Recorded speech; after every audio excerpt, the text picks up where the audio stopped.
Roh Kudus itu adalah kuasa Allah. Allah melakukan segala kehendaknya dengan kuasa yang ada padanya. Segala sesuatu dijadikan Allah dengan kuasanya. Dan kuasa itu disebut dengan Roh Kudus. Jadi Roh Kudus adalah kuasa Allah yang mengerjakan semua kehendak Allah.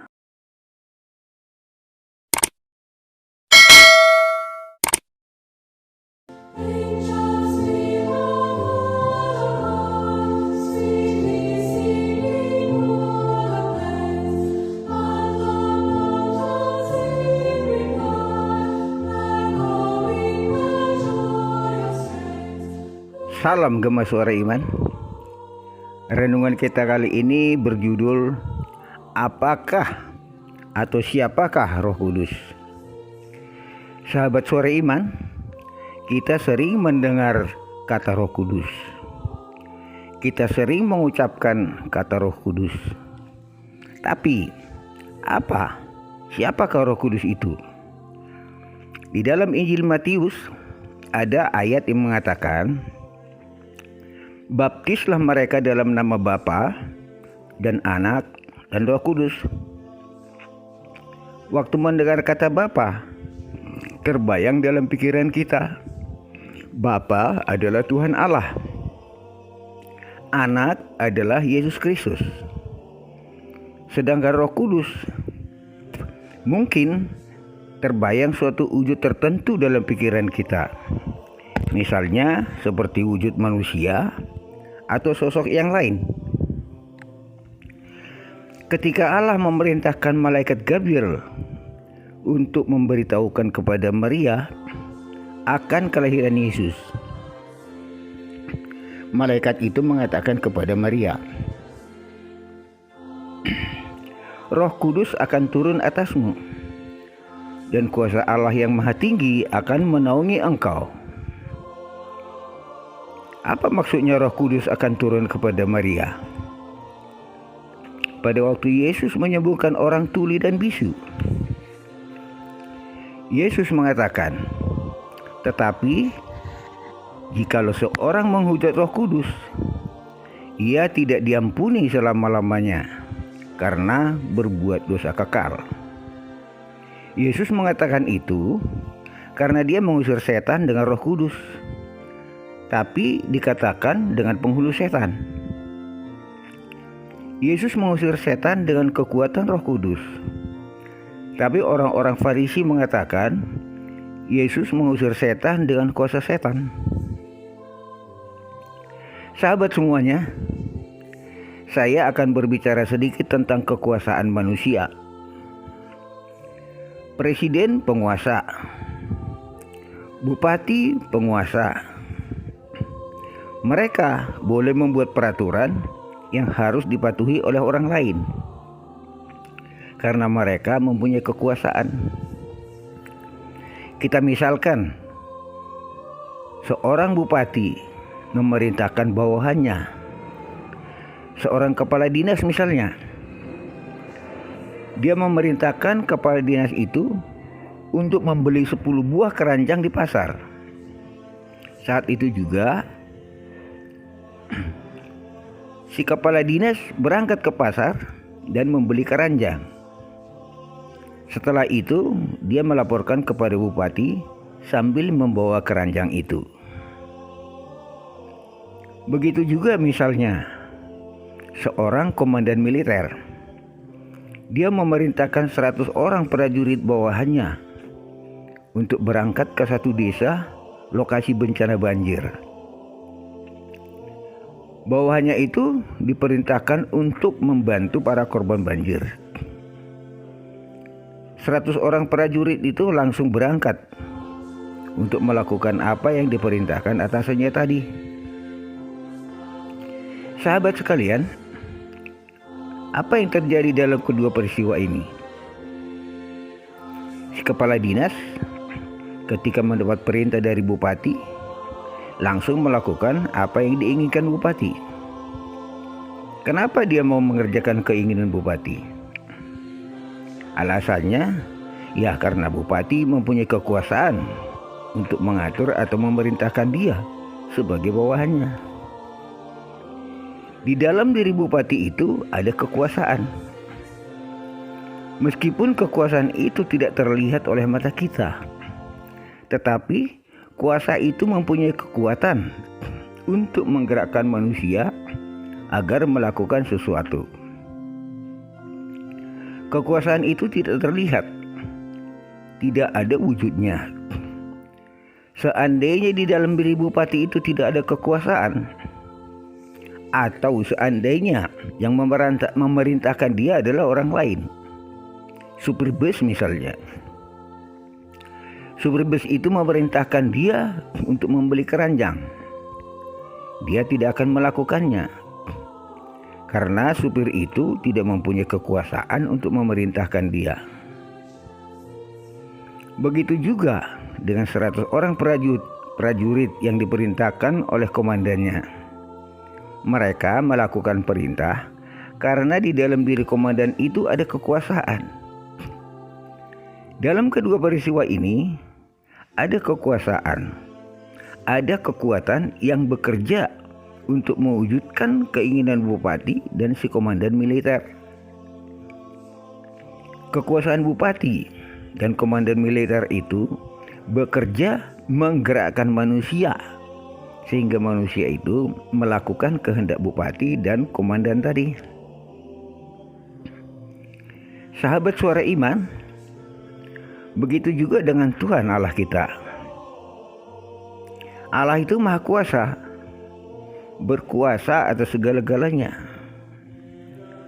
lebih berkuasa dari bupati, lebih berkuasa dari komandan militer. Kekuasaannya tidak terbatas, tidak seperti bupati atau komandan militer yang kuasanya terbatas. Allah mempunyai kuasa untuk menjadikan atau mewujudkan semua kehendaknya. Yang tidak mungkin bagi manusia, mudah bagi Allah. Pada waktu Allah memerintahkan malaikat Gabriel untuk memberitahukan kepada Maria tentang kelahiran Yesus, dan pada saat malaikat mengatakannya kepada Maria, Maria mengatakan hal itu tidak mungkin terjadi karena dia belum bersuami. Lantas malaikat itu mengatakan, Roh Kudus akan turun atasmu dan kuasa Allah yang Maha Tinggi akan menaungi engkau. Sebab bagi Allah tidak ada yang mustahil. Malaikat Gabriel mengatakan, Roh Kudus akan turun kepada Maria.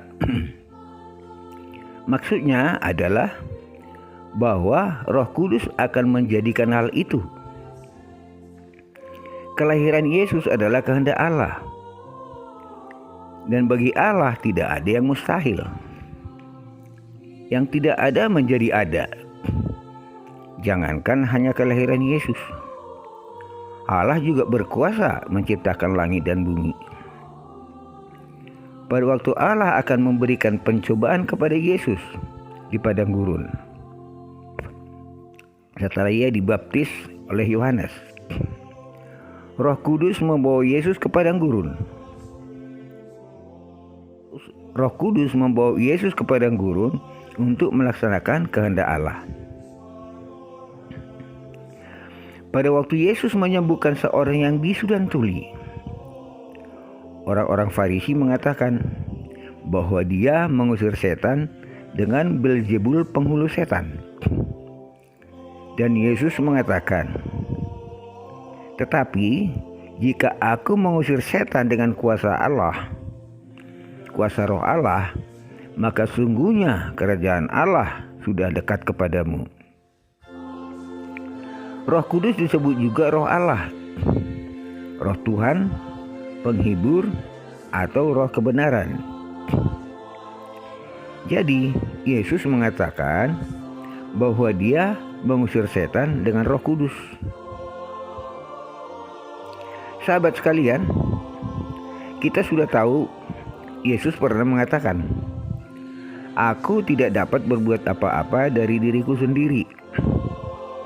Apa yang aku katakan kepadamu, tidak aku katakan dari diriku sendiri, tetapi Bapa yang diam di dalam aku, dialah yang melakukan pekerjaannya.